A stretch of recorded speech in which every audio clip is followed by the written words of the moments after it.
बिस्मिल्लाहिर्रहमानिर्रहीम। अस्सलाम वालेकुम। आप देख रहे हैं सेहत सब के लिए और मैं हूं आपकी मेज़बान डॉक्टर शमाला गफ़ार। नाजरीन, आज इतवार का दिन है, यानी छुट्टी का दिन। और छुट्टी के दिन ना सिर्फ हमें दफातर और स्कूलों से छुट्टी होती है, बल्कि बहुत सारे ऐसे लोग जो कि डाइट पर होते हैं इसको चीट डे के तौर पर मनाते हैं। इसी तरह वो लोग जो कि एक्सरसाइज के बहुत शौकीन होते हैं, वो सारा दिन बिस्तर में गुजारने को तरजीह देते हैं। ये तब तक ठीक है जब तक इसको रोज़मर्रा मामूलात का हिस्सा ना बनाया जा सके, लेकिन अगर ये ज़रूरत से ज़्यादा हो जाए तो फिर बीमारियां जन्म लेती हैं। इस पर हम बात करेंगे और इसी तरह हम ये भी डिस्कस करेंगे कि जब एक कार्डियक पेशेंट डिस्चार्ज होता है इलाज के बाद तो उसका फॉलोअप क्या होना चाहिए। अगर आप हमें कॉल करना चाहते हैं तो हमारे नंबर्स आपको स्क्रीन पर दिखाई दे रहे हैं। The numbers are 05192122643, 05192122644। हमारे साथ प्रोग्राम में मौजूद हैं मेजर जनरल अजहर महमूद कियानी साहब, जो कि 40 साल से ज़ायद अरसे से तिब के शोबे से मुंसलिक हैं। अस्सलाम वालेकुम sir, welcome to the programme. कैसे हैं आप? अल्हम्दुलिल्लाह जी, ठीक ठाक, फर्स्ट क्लास। जी, जिस तरह कि मैंने बात की कि कार्डियक पेशेंट जब डिस्चार्ज हो रहा होता है तो उसका फॉलोअप क्या होना चाहिए, मैं चाहती हूँ पहले आप उन पेशेंट्स की बात करें जो कि दिल के दौरे के साथ अस्पताल आते हैं। जी देखिए, जब दिल का दौरा पड़ता है तो वो डिपेंड करता है कि पेशेंट की क्या कंडीशन है, उस कंडीशन के हिसाब से उसका स्टे होता है। कि अभी तो कॉर्नरी केयर यूनिट जो इंतहाई निगहदाश्त वाला वार्ड है, और उसका बड़ा रोल है कि आप मॉनिटर आपको लग जाता है, फ़ौरन ट्रीटमेंट शुरू हो जाती है, स्पेशल इंजेक्शन शुरू हो जाते हैं। अगर कार्डियक हॉस्पिटल है बड़े वाला तो उसमें से आपकी एंजियोग्राफी होकर एंजियोप्लास्टी, जिसे हम प्राइमरी PCI कहते हैं, वो हो जाता है। तो पहले जो अनकॉम्प्लिकेटेड हार्ट अटैक होता है, एक छोटा अगर हार्ट अटैक हो जिसका डैमेज थोड़ा है, तो मैक्सिमम 3 डेज़ आप अस्पताल में रहते हैं। और अगर कॉम्प्लिकेटेड है, तो अगर बड़े वाला है तो उसमें से वो 5 से 7 दिन या मे भी 10 दिन या 2 हफ्ते रहना पड़े। वो डिपेंड करता है कि आपकी कंडीशन कैसी है। अगर कोई कॉम्प्लिकेशन आ गई है, कोई पेचीदगी आ गई है, हार्ट ने डैमेज कर दिया है, हार्ट फेल हो गया है, वेल्व लीक करना शुरू हो गया है, हार्ट ब्लॉक हो गया है, हार्ट के अंदर क्लॉट बन गया है, खून जम गया है, वो फिर लंबा टाइम लगता है। तो वो जब लंबा टाइम लगता है, उसमें कोशिश ये होती है कि पेशेंट को उस वक्त उस हॉस्पिटल से डिस्चार्ज किया जाए जब पेशेंट इस काबुल होकर इंडिपेंडेंटली घर में जा सके और उसकी जान को कोई ख़तरा ना हो। अगर वो घर जाए तो वो आपने बाकायदा उसको मशवरा दे के क्या कर सकते हैं, क्या नहीं कर सकते, दवाई कैसे लेनी है, खाना कैसे खाना है, आराम कितना करना है। कोई आपकी बीमार पुरसी के लिए आए तो वो आपने बोलना है या नहीं बोलना, बोलने में कितनी एक्सर्शन है और चलने में जो है वो कितनी एक्सर्शन है, वो कैसे आपने अवॉइड करनी है। तो जब वो डिस्चार्ज होते हैं तो क्या खतरा होता है कि दोबारा भी उन्हें हार्ट अटैक हो सकता है या कोई कॉम्प्लिकेशन हो सकती है? जी बिल्कुल, बहुत ज़्यादा होता ही है कि हमारे जो ही हार्ट अटैक होता है, तो इवन स्टेबल हार्ट अटैक जिसको बिल्कुल ठीक ठाक कोई कॉम्प्लिकेटेड नहीं है, तो पहले 48 से 72 घंटे में डर होता है कि कहीं दिल की रिदम ख़राब ना हो जाए, कार्डियक अरेस्ट ना हो जाए, यानी कि दिल बंद ना हो जाए, दिल की धड़कन ऐसी हो जाए कि जाके आगे दिल बंद हो जाए, या दिल ब्लॉक ना हो जाए, या दिल की फेलियर ना हो जाए। ये कॉम्प्लिकेशन है जिसके लिए हम ऑब्जर्व करते हैं। और अगर ना हो तो फिर सेफ होता है, तो फिर घर भेज देते हैं। अगर ये कॉम्प्लिकेशन ये घर जाके भी हो सकती है। प्रोन होता है, यानी कि आप जो दवाइयाँ उसे दे के भेजते हैं वो इसलिए दे के भेजते हैं कि ये इनमें से कोई चीज़ उसे ना हो। सही। और अगर होनी भी है तो ये दवाई उसे कवर कर ले, कंट्रोल कर। और वो जो दवाई है उसका लेना बहुत ज़रूरी होता है। यहाँ पर एक कॉलर है हमारे साथ। अस्सलाम वालेकुम। जी वालेकुम सलाम। जी अस्सलाम वालेकुम। वालेकुम अस्सलाम। कहाँ से कौन बात कर रही हैं? जी मैं इस्लामाबाद से सूबिया बात कर रही हूँ। जी बताइएगा। काइंडली मेरा डॉक्टर साहब से सवाल है कि मेरी वालदा जो है वो 60 ईयर ओल्ड और उनको ना अंजाइना पेशेंट है, वो उनको स्टेंट डले हुए हैं।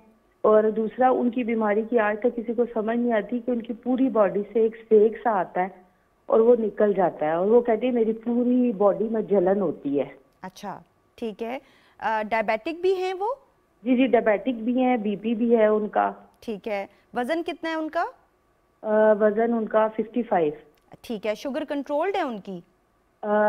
वो इंसुलिन लेती हैं 2 टाइम्स, तो कंट्रोल ही रहती है। आजकल तो लो हो रही है, 70 हो जाती है, फिर 150 हो जाती है, मतलब इसी तरह रहती है। ठीक है। डॉक्टर को दिखाया है आपने? जी जी वो डॉक्टर के जनरल आसिफ की पेशेंट है वो। ठीक है। तो उन्होंने कुछ बताया इस मुतालिक कि ये इस तरह से वो मेडिसिन ले रही है, दवाइयाँ ले रही है, लेकिन वो यही कहते हैं कि बीबी हमने ये बीमारी का आज तक नाम ही नहीं सुना, लेकिन वो मेडिसिन दे देते हैं, चेंज कर देते हैं, लेकिन आज तक उसका कोई इलाज नहीं मिल सका हमें। परेशानी वगैरह तो नहीं है उनको?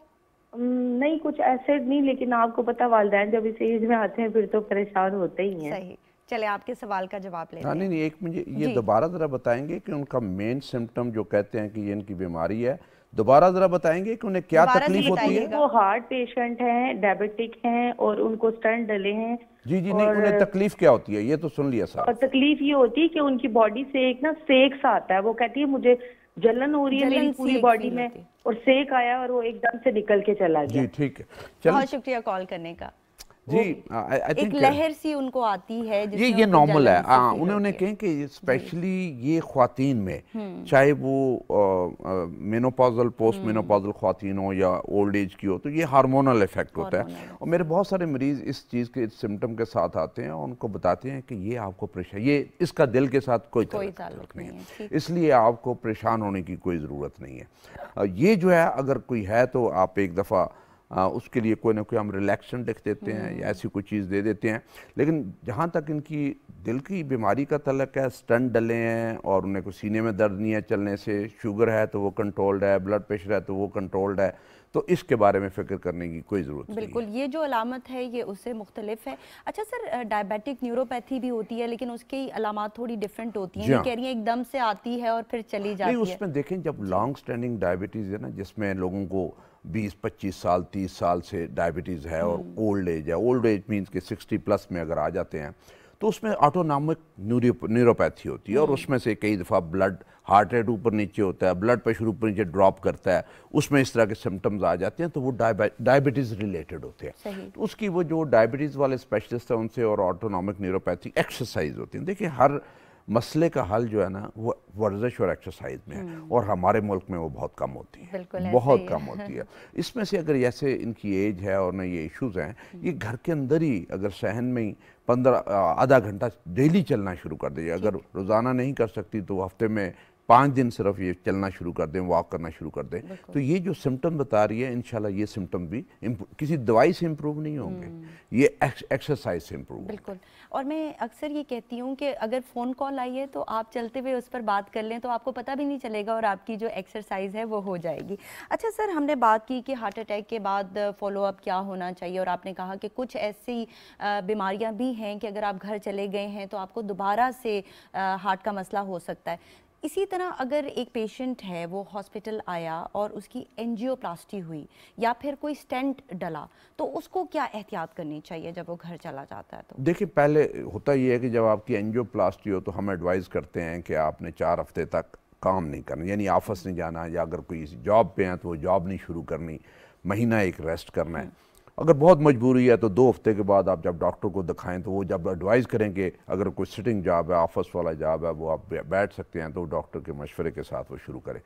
होता ये है कि हमने जो स्टेंट डाला होता है उस स्टेंट में नाली जो है वो एक ज़ख्मी हुई होती है। स्टेंट जो है एक मेटल का स्टेंट है और वो जब हम एक्सपैंड करते हैं तो नाली अंदर से इंजर होती है। उस इंजरी को हील होने के लिए 4 to 6 वीक्स चाहिए होते हैं। और अगर वो ना हम दें तो डर ये होता है कि या तो एंजाइना दोबारा हो जाएगा, क्योंकि नाली को स्टेंट को कबूल करते हुए भी टाइम लगता है, तो नाली जो है वो कुड़वल में चली जाती है जिसे हम क्रैम्प कहते हैं। हाँ, उसमें स्पैज़म में चली जाती है। और वो दूसरा जो है अगर स्ट्रेस उस पर पड़ा और आपने रेस्ट या फिजिकल वो जो चीज़ें एहतियातें ना की तो स्टेंट के अंदर क्लॉट बन सकते हैं जिसे हम स्टेंट थ्रोम्बोसिस कह सकते हैं, ब्लॉक होके वो दोबारा हार्ट अटैक कर सकता है। हीलिंग स्लो हो जाती है। रेस्ट जो है ना वो हीलिंग को प्रमोट करती है, तो इसलिए रेस्ट जो है बड़ी इंपॉर्टेंट। और ये बेड रेस्ट नहीं होती, आप घर के अंदर चल फिर सकते हैं, चहलकदमी कर सकते हैं। यहाँ पर एक कॉलर है हमारे साथ। जी जी, अस्सलाम वालेकुम। वालेकुम सलाम, मोहम्मद अशरफ रिनारा खुर्द उकाड़ा से बात कर रहा हूँ। जी, सवाल पूछे। जी, मेरा सवाल ये है कि मैं कुछ 3 साल पहले मैंने एंजियोप्लास्टी करवाई है और मुझे 2 स्टेंट जो है वो PIC लाहौर से मैंने वो डलवाए हैं। और अब जो है मेरी प्रॉब्लम ये है कि मुझे अब अल्हम्दुलिल्लाह ना तो शुगर है ना मुझे ब्लड प्रेशर है। ब्लड प्रेशर जो है वो भी 120/80 है और शुगर भी नहीं है। और मेडिसिन जो है वो डॉक्टर साहब के मशवरे से अब जो है वो सुबह एक मुझे टेबलेट लेना पड़ती है एस्कॉर्ड 75 mg, ठीक है। और एक है रात को कोलेस्ट्रॉल के लिए मुझे लेना पड़ती है role of EZE 10/10।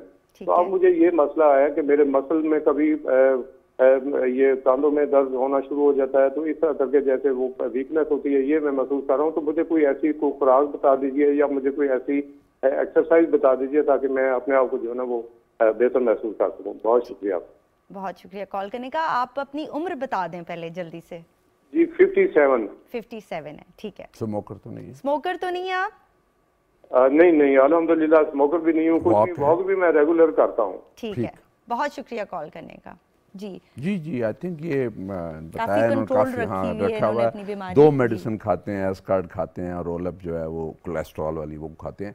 I think इनकी जो एक्स एंड पेन्स बताते हैं, ज़रूरी नहीं इतने सालों से ये खा रहे हैं कोलेस्ट्रॉल की गोली, उस वक्त एक्स एंड पेन्स नहीं हो, अब जाके एक्स एंड पेन्स हो, तो एक्स एंड पेन्स ज़रूरी नहीं है कि इस दवाई की वजह से हुआ या किसी कोलेस्ट्रॉल वाली दवाई से होने होते हैं, तो शुरू में पहले महीने में हो जाते हैं और उसके बाद कोई चांसेस उसके बड़े कम होते हैं। लेकिन फिर भी नहीं चाहिए कि अपने कार्डियोलॉजिस्ट के पास जाएं, अपने ब्लड टेस्ट जरूर करवा लें, मसल के टेस्ट हैं, जिगर के टेस्ट हैं वो ज़रूर करवा लें, और ये जो बाकी रूटीन वाले टेस्ट हैं वो ज़रूर करवा लें। और अगर एक दफ़ा अपनी जो कोलेस्ट्रॉल वाली गोली है डॉक्टर के मशवरे के साथ उनसे मशवरा करके उसको अगर बदलवाना चाहते हैं बदलवा लें। अदरवाइज छोटे मोटे एक्स एंड पेन्स होता ये है कि हम बहुत सारे पेशेंट जिनको हम मेडिसिन देते हैं कोलेस्ट्रॉल की, और लोगों ने सुना होता है जी कोलेस्ट्रॉल की दवाई से पट्ठों में दर्द होता है, जोड़ों में दर्द होता है, और लेस देन आई थिंक 2 और 3% है जिनको होता है, और बाकी सारों को सुन के हो जाता है, सुनकर ही हो जाता है ये शायद करती है। हालांकि ये सबसे अच्छी मेडिसिन है, और इसमें से इसके साइड जो ये 10 मिलीग्राम है ये बड़ी थोड़ी डोज है। आप वेस्ट में जाएं, यूरोप में जाएं तो लोग 40 मिलीग्राम 80 मिलीग्राम ले रहे होते हैं, और ये तो हम वो कहते हैं होम्योपैथिक डोज है जो कि बहुत कम खुराक होती है। तो इसमें से आई थिंक इन्हें हो सकता है कि वैसे ही इनके मसल में दर्दे मर्दे हों और दवाई का उसका कोई रोल ना हो। सारे लोगों में विटामिन डी की भी कमी है जिसकी वजह से उनको टांगों में दर्द वगैरह आना शुरू हो जाता है।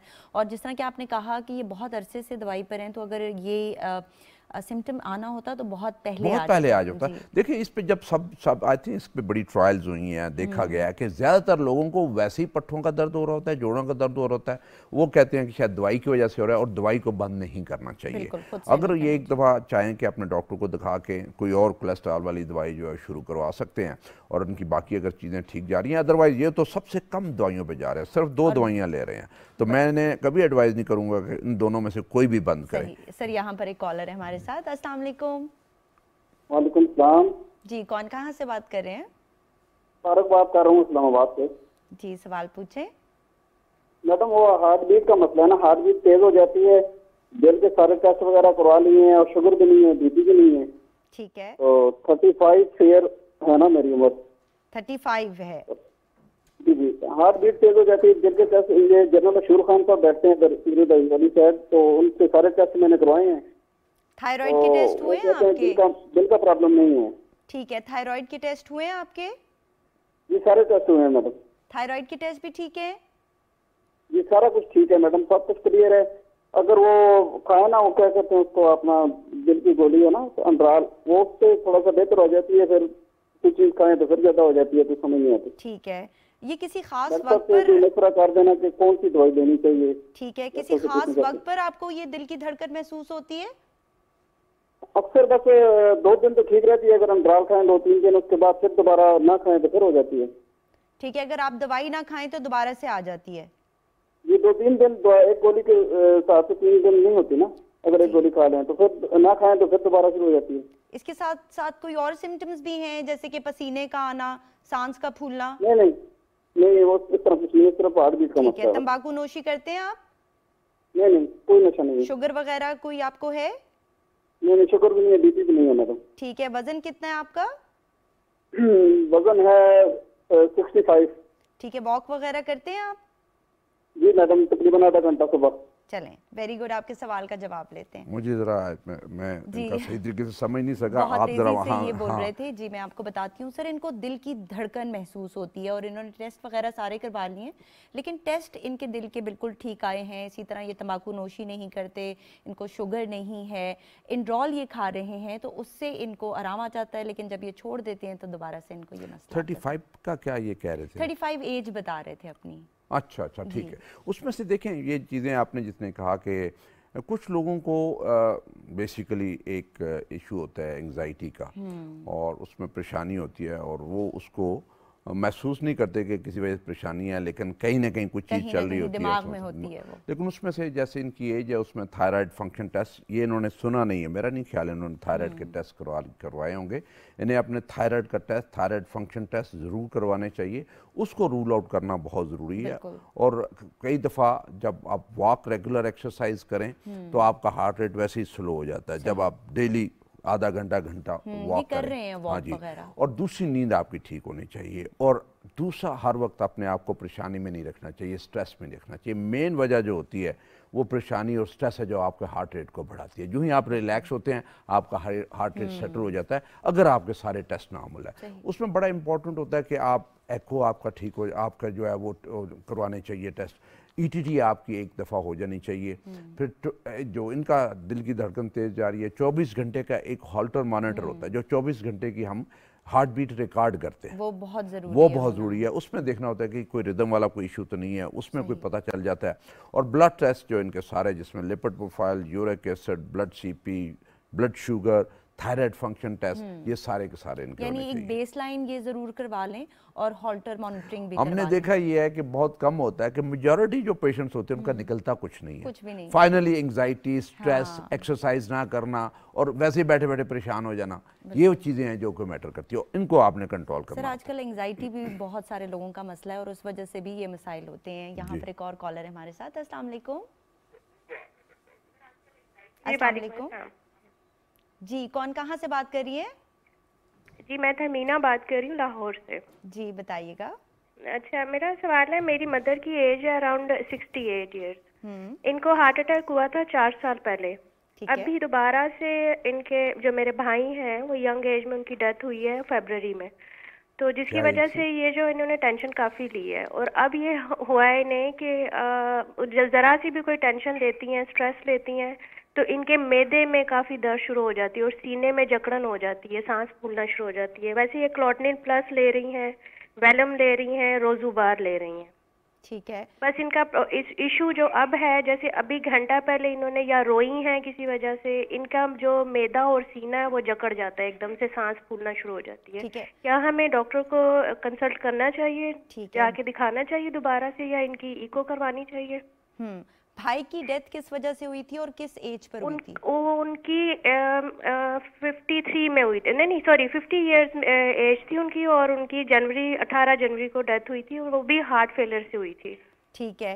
खानदान में ये हार्ट का मसला है सबको? जी है, मेरे फादर को भी था, मेरे भाई को भी है, मेरी मदर को भी है, और मेरे रेगुलर चेकअप्स वगैरह होते रहते हैं? जी होते रहते हैं, लेकिन अब ये कुछ अरसे से इनको ये सिम्टम्स आ रहे हैं, जरा से रो लेती हैं। फूलता है इनका?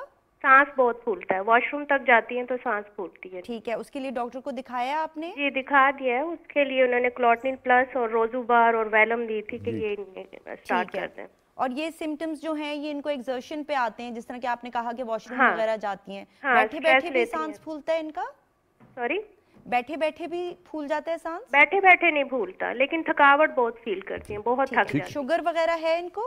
नहीं, शुगर नहीं है। बहुत शुक्रिया कॉल करने का। Thank ji sir. जी आई थिंक ये डेफिनेटली ये इनको जो सिम्टम्स हैं ये दिल वाले सिम्टम्स हैं, और ये इन्हें एंजाइना हो रहा है। इन्हें चाहिए कि अपने डॉक्टर साहब को दिखाएं। एक तो इनका नुस्खा जो है वो ठीक करने वाला है, कुछ और मेडिसिन इसकी डोज बढ़ाने की ज़रूरत होगी, कुछ और दवाइयाँ इन्हें देनी पड़ेंगी, देख के कि हार्ट रेट कैसा है, ब्लड प्रेशर कैसा है, कहीं गुर्दे के फंक्शन ख़राब तो नहीं है, कहीं लंग्स का कोई इशू तो नहीं है, कोई दवाई इन्हें नुकसान तो नहीं देगी, तो वो चेक करके करना पड़ेगा। और शायद इनकी फिर बाद में एंजियोग्राफी भी करनी पड़े। इन्हें चाहिए कि जब भी इन्हें ये दर्द हो, परेशान हो, खाने के बाद हो या चलने पे हो, तो वो जो काम है उसे रोक दें उधर ही, और जब अगर 1 मिनट के अंदर अंदर दर्द ठीक नहीं होता, चाहे पेट में है चाहे सीने में है, तो ज़ुबान के नीचे जो है वो गोली रखें, एंजिसिड रखें, और खाना जो है वो पेट भर के ना खाएं, भूख रख के खाना खाएं। वॉशरूम जो है वो ज़्यादा एक्सर्ट ना करें, और कोशिश ये करें कि अगर जाते हुए ने एक्सर्शन चेस्ट पेन होती है तो व्हील चेयर पर वहाँ पर बाथरूम तक चली जाएँ तो वो ज़्यादा बेहतर है। बातें ज़्यादा ना करें, फ़ोन ज़्यादा ना सुने। और ये जो आई थिंक जो भाई का ये बता रही हूँ, और फैमिली में बड़ी स्ट्रॉन्ग फैमिली हिस्ट्री है इस डिजीज़ की, तो वो फैमिली सारी की सारी स्क्रीन होनी चाहिए, यानी कि जो 30s 40s में है सबके कोलेस्ट्रॉल, सबके कोई ईटीटी, किसी को है अगर मसला तो फ़ौरन ट्रीट होना चाहिए। और आई एम श्योर कि इनकी जो वालदा हैं, इनको जब एक नुस्खा, एक ठीक बैलेंस किस्म का नुस्खा मिल जाएगा तो उनके बहुत सारे सिम्टम्स इंशाल्लाह मेडिसिन के साथ ही कंट्रोल हो जाएंगे। और उसके साथ ना कंट्रोल हो तो फिर अब मेरा इनको मशवरा है कि फिर एंजियोग्राफी ज़रूर करवा लें। एंजियोग्राफी एक ऐसा टेस्ट है जो हमें एग्जैक्टली 100% बताता है बीमारी है कितनी और इस बीमारी को हमने कैसे ट्रीट करना है, क्या दवाइयों के बस की बात है कि नहीं है, या फिर आगे जाके कोई एंजियोप्लास्टी या स्टेंट की ज़रूरत नहीं है, या उससे भी ज़्यादा कहीं बाईपास की ज़रूरत और नहीं। ये बड़ी इंपॉर्टेंट बात की आपने कि जिस काम की वजह से भी इनका सांस फूलना शुरू हो जाए या इनको दर्द आए उसको वहां पर स्टॉप कर दें। और अगर आपका ये दर्द अगर जारी रहता है तो फिर आप ज़ुबान के नीचे गोली रखें। यहाँ पर एक कॉलर है हमारे साथ। अस्सलाम वालेकुम। अस्सलाम वालेकुम मैम। वालेकुम अस्सलाम जी, मैं कौन महमूद कहाँ बोल से रहा हूँ, बात कर रहे हैं? सिलकोट से। जी जी अस्सलाम वालेकुम मैम, मैं महमूद बोल रहा हूँ सिलकोट से। जी महमूद साहब सवाल पूछिए। मेरा EPS हुआ था तो मैम ये मेरे अभी ये 2009 की बात है। इसके बाद ये मेरे पाँव जो है ये एड़ियों वाली दोनों साइड बहुत दर्द होती है। आपका क्या हुआ था? EPS सर को पता है, EPS ठीक है, इलेक्ट्रिकल फिजिकल स्टडी। ठीक है, उसके बाद आपको टांगों में दर्द हो रहा है? जी ये जो एड़ियाँ वाली साइड है इसमें बहुत दोनों में, और ये घुटनों के नीचे भी। ठीक है, आपकी उम्र कितनी है? आपकी आवाज नहीं आ रही हमें, दोबारा से कॉल कर लें प्लीज। जी सर, इनका कोई प्रोसीजर हुआ था उसके बाद इनको हाँ, वो प्रोसीजर का पूरा नाम बता दें कि आप, मैं नहीं समझ सका कि कौन सा। EPS कह रहे थे शायद। हाँ, EPS जो है वो होता है हार्ट के लिए जब रिदम खराब हो तो इलेक्ट्रोफिजियोलॉजिकल जो हार्ट की स्टडीज हैं, इलेक्ट्रिकल स्टडी जो हार्ट की वो होती है, और उसमें जब रिदम खराब हो तो कई दफ़ा लेज़र से एब्लेशन वगैरह वो करते हैं। तो वो अब बताएंगे कि तो टांगों में दर्द जो है तो किसी और वजह से है, उसकी वजह से नहीं है। वो हुआ, ठीक हो गया, फर्स्ट क्लास ठीक ठाक है। अब टांगों का दर्द ठीक करने का एक ही तरीका है कि आप वॉक शुरू कर दें, आधा घंटा डेली वॉक करें, टांगों का दर्द ठीक हो जाएगा। ठीक है। अच्छा सर, हमने कहा कि जब हार्ट पेशेंट घर चला जाता है तो एहतियात करनी चाहिए, तो क्या ड्राइविंग वगैरह भी नहीं करनी चाहिए? बिल्कुल, ये बड़ा ज़रूरी सवाल है। 1 महीने तक ड्राइविंग नहीं करनी चाहिए। देखिए, ड्राइविंग एक फिट बंदे का काम है जो सेहतमंद है, जिसका ज़हन सेहतमंद है, जिसका दिल सेहतमंद है, टांगे सेहतमंद है, वो ड्राइविंग करे। और दूसरा ये है कि ड्राइविंग का अपना एक स्ट्रेस होता है। आज जिस तरह की हमारी ट्रैफिक है, स्ट्रेस है, और उसमें से कहीं ब्रेक लगानी पड़ती है, कहीं एक्सेलेरेट करना पड़ता है, कहीं कोई आपको वैसे गुस्सा दिला देता है कोई बंदा, तो वो वाली जो चीज़ है जब तक आप फिट ना हो वो ड्राइविंग नहीं करनी चाहिए। तो 1 महीना हमारा ये होता है कि किसी भी प्रोसीजर के बाद, चाहे वो हार्ट अटैक होकर आप डिस्चार्ज होकर गए हैं, एंजियोप्लास्टी करवा के गए हैं, और अगर बाईपास करवाया तो 3 महीने के बाद ड्राइविंग करें, इससे पहले ना करें। वो इसलिए कि बाकी तो आप महीने के अंदर जो है फिट चल फिर सकते हैं, ऑफिस का काम कर सकते हैं, लेकिन 3 महीने में जो सीने की हड्डी है जो उससे काटा जाता है और ऑपरेशन किया जाता है, उसको जोड़ने में 3 महीने लगते हैं। तो आपको झटका और आपको किसी को गले मिलना, कोई वजनी चीज़ उठाना, किसी बच्चे को उठाना, वो उस हीलिंग को अफेक्ट कर सकता है। तो इसलिए 3 महीने के बाद आप ड्राइविंग करें। जैसे जंप्स हैं, स्पीड ब्रेकर्स हैं, झटके हैं कोई, वो फिर आपको 3 महीने तक वो नहीं लगने चाहिए। बिल्कुल, यूजुअली ये देखा गया सर कि जब इलाज हो जाता है तो मरीज़ बड़ा माइंड करता है, अगर उसके जो बच्चे हैं या घर वाले हैं वो उसको रोक रहे हो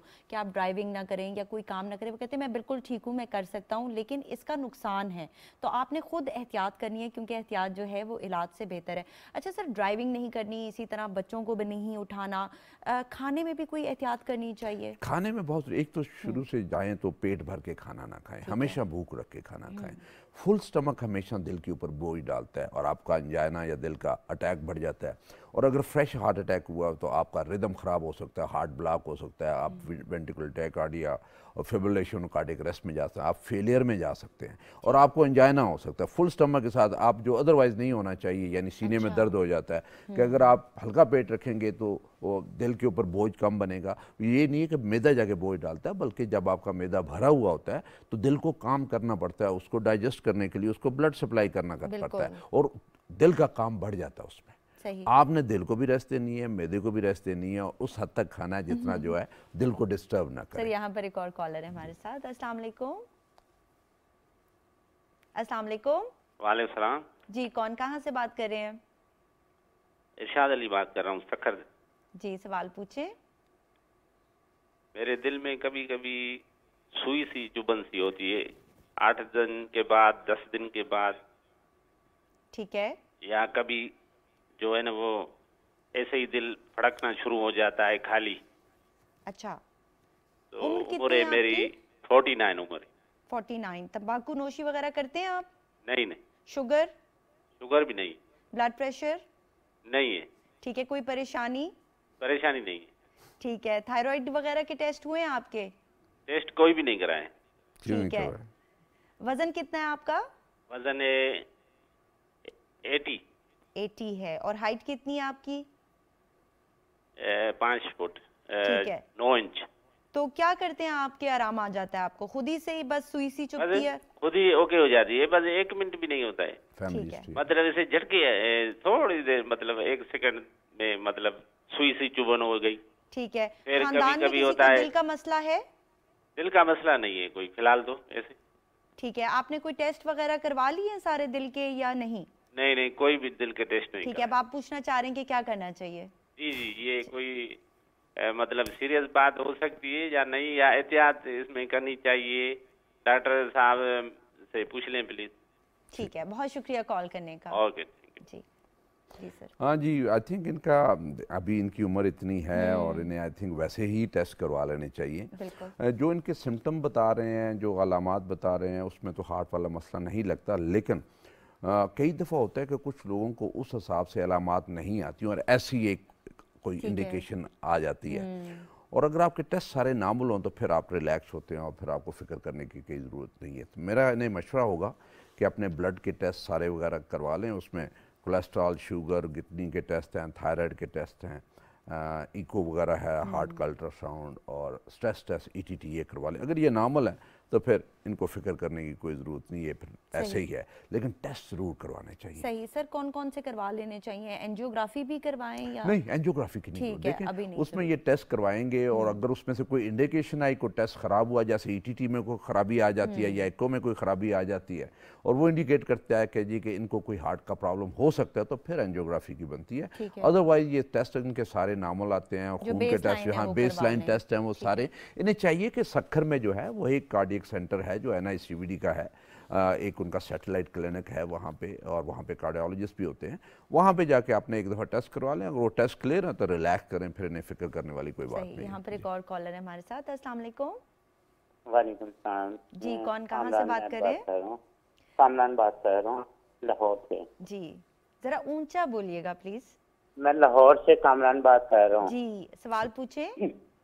मेरे ना लेफ्ट साइड पे ना हार्ट में ना चुभन की महसूस होती है, और दूसरा ये मेरे थायराइड की है मसला, और कोलेस्ट्रॉल की मैं मेडिसिन खा रहा हूँ। ठीक है। थायराइड की भी मेडिसिन ले रहे हैं? डायबोल्ड और शुगर की डायबोल्ड मेडिसिन ले रहा हूँ मैं।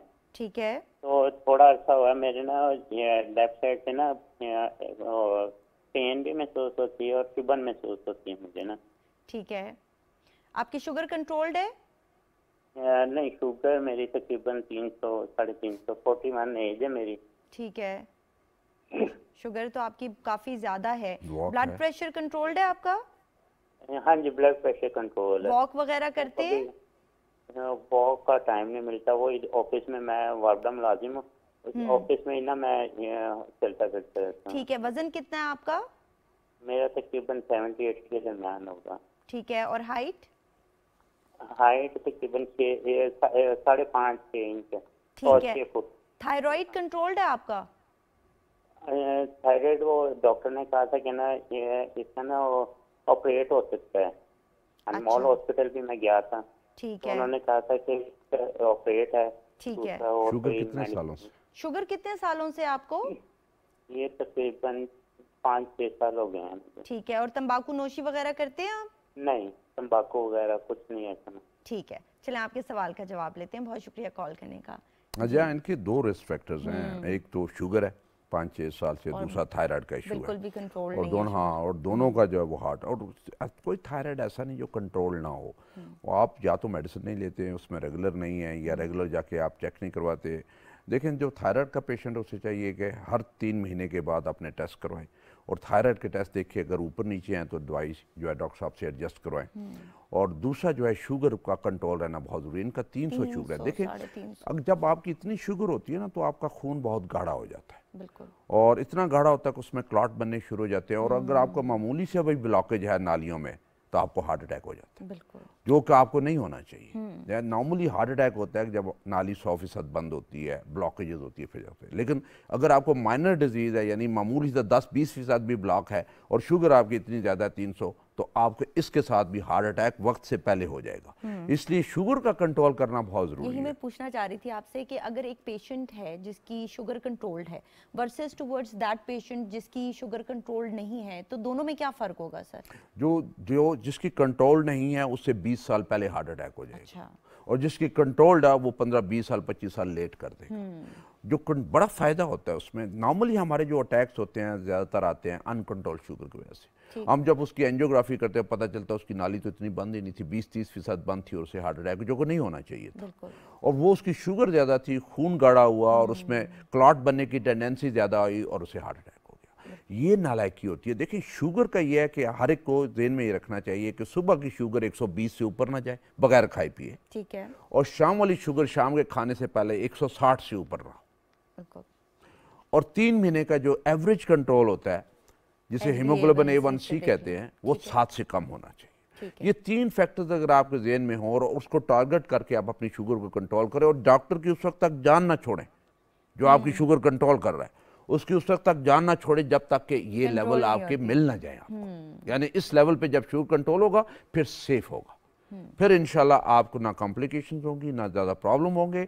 देखें जब शुगर कंट्रोल ख़राब होता है तो 4 चीज़ें गड़बड़ होती हैं। आपको स्ट्रोक, फालिज किसी वक्त भी इस शुगर के साथ हो सकता है, ठीक है, आपकी आंख की नज़र किसी वक्त भी जा सकती है अचानक, आपको पता नहीं चले और वापस नहीं आएगी। हार्ट अटैक किसी वक्त भी हो सकता है, हार्ट फेल होता है, और गुर्दे फेल हो सकते हैं। और कुछ लोग जिनकी टांगों की नालियां या बाजू की नालियों में थोड़ी बहुत ब्लॉकेज है और इतनी शुगर हो 300 और 400 के करीब शुगर हो, उसके अंदर क्लॉट चला जाता है और आपको इस्कीमिया और गैंग्रीन हो जाता है और टांग काटनी पड़ती है और पाँव काटना पड़ता है या हाथ काटना पड़ता है। तो इसलिए शुगर जो है वो किलर है।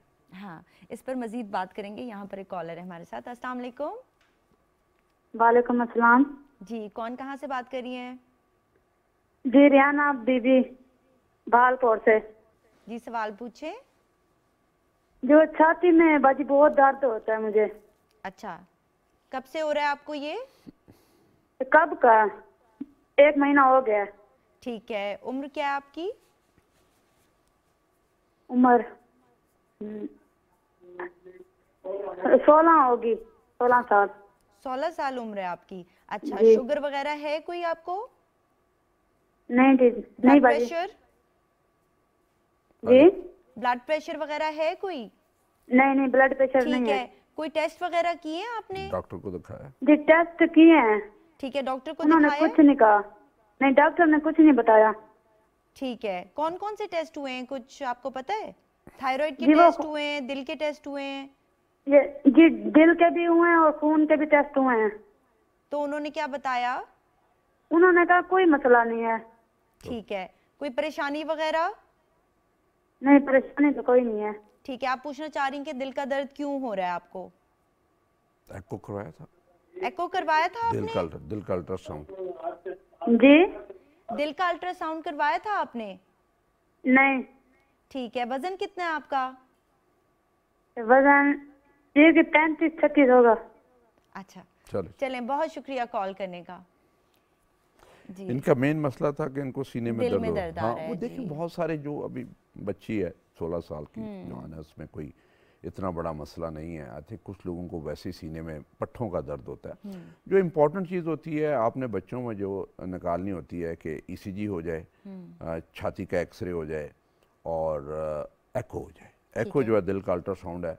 अगर किसी को पैदाइशी तौर पे बचपन में कोई बीमारी है दिल की तो वो पता चल जाएगा। ठीक है। और अगर दिल बड़ा हुआ है, आजकल नहीं पता चलता, कई दफ़ा पैदाइशी बीमारी नहीं होती, कुछ लोगों को मायोपैथी हो जाती है, मायोकार्डाइटिस होता है, वायरल हो जाता है, उन आपको पता नहीं चलता, अचानक आपका दिल के पट्टे कमज़ोर हो गए, फैल गए और आपका सांस फूलने का दिल हो, ऐसी हल्की हल्की कोई दर्द होनी शुरू होगी।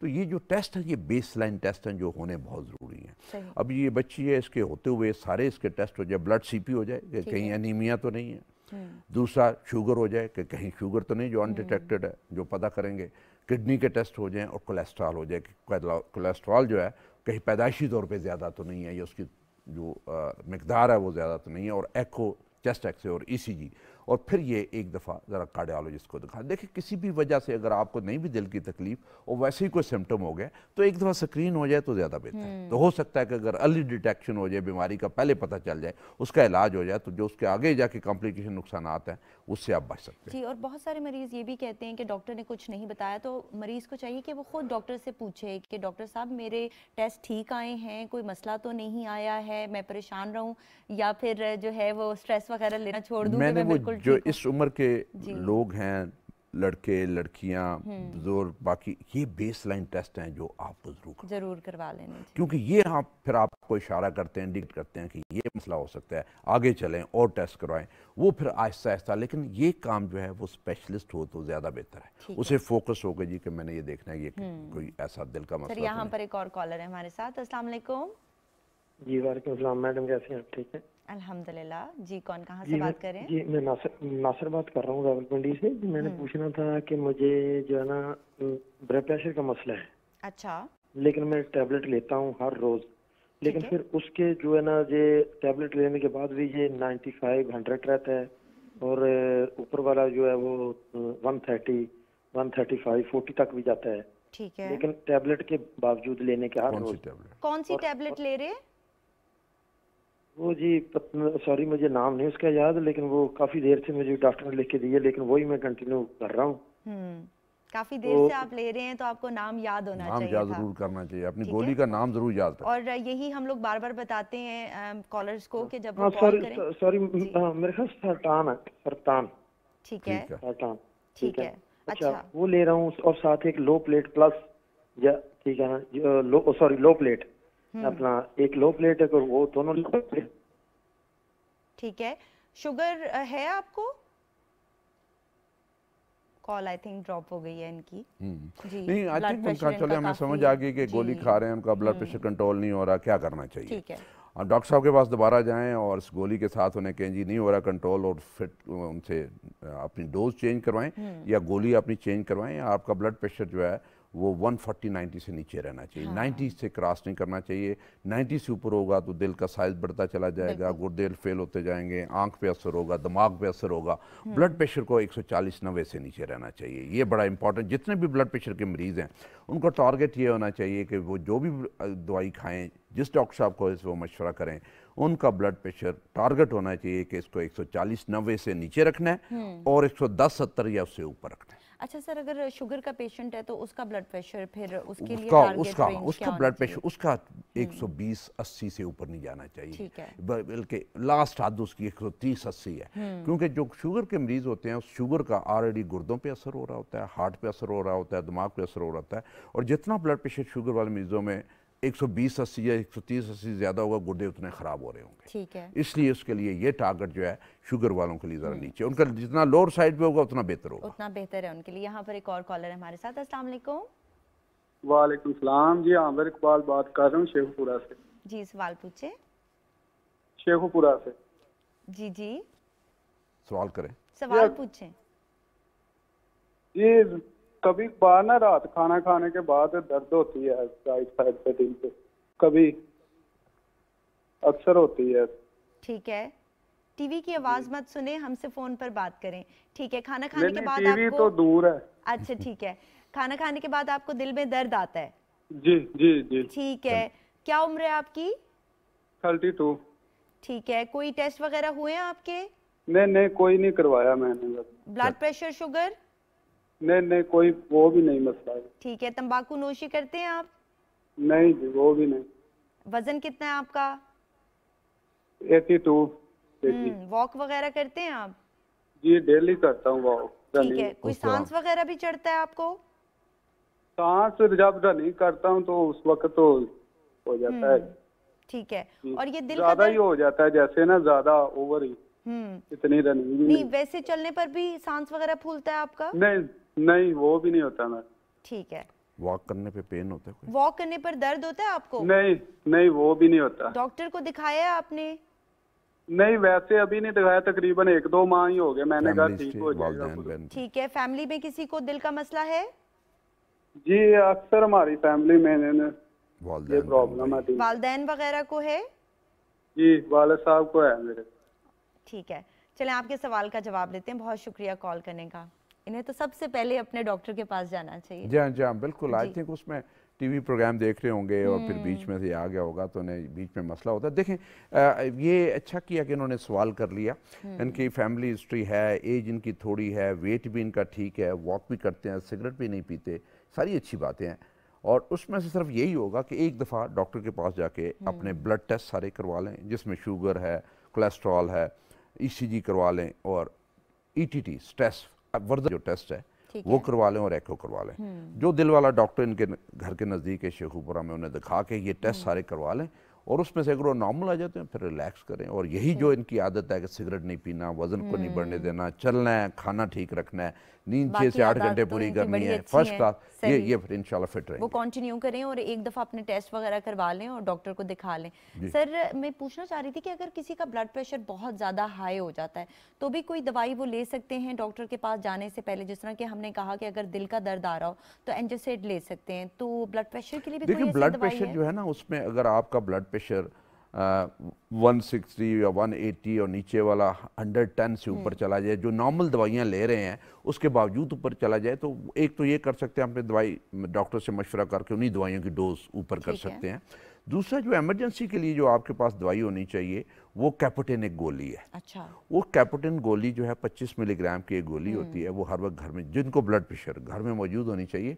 और अगर आपका नीचे का जब 110 से ऊपर क्रॉस करे तो ज़ुबान के नीचे रख लें, उससे वो नीचे आ जाता है। और वो उस ब्लड अगर उससे नहीं आता तो आप देखें कि 2 घंटे के बाद अगर आधी गोली और रख लें और फिर डॉक्टर को ज़रा कर ले। कई दफ़ा होता ही है कि घर में हल्की सी कोई टेंशन हुई, किसी बात पे गुस्सा आया, कोई परेशानी वाली बात हो गई, कहीं उस दिन खाने में नमक ज़्यादा आ गया और नमकीन खाना आपने खा लिया या किसी के घर से खा लिया तो आपका ब्लड प्रेशर वक्ती तौर पे ऊपर चला गया। फाइनल मैसेज दे दें आप। वहाँ मैसेज उसमें हमारा एक ही मैसेज होता है कि जी के ये जो ब्लड प्रेशर है, शुगर है, इनको कंट्रोल करके रखें, दवाइयाँ अपने टाइम पे रखें, आधा घंटा डेली वॉक करें, खुराक में नज़र रखें और नींद 6 से 8 घंटे पूरी करें और जो दवाइयाँ और नुस्खा आपको लिख के दिया हुआ है वो बाकायदगी से करें। बहुत शुक्रिया सर हमें प्रोग्राम में टाइम देने का। जी नाजरीन, प्रोग्राम आपने देखा, उम्मीद है कि आपको पसंद आया होगा। हमारा मैसेज यही है कि चलते फिरते रहिए और मुस्कुराते रहिए। Take care of yourself. अल्लाह हाफ़िज़।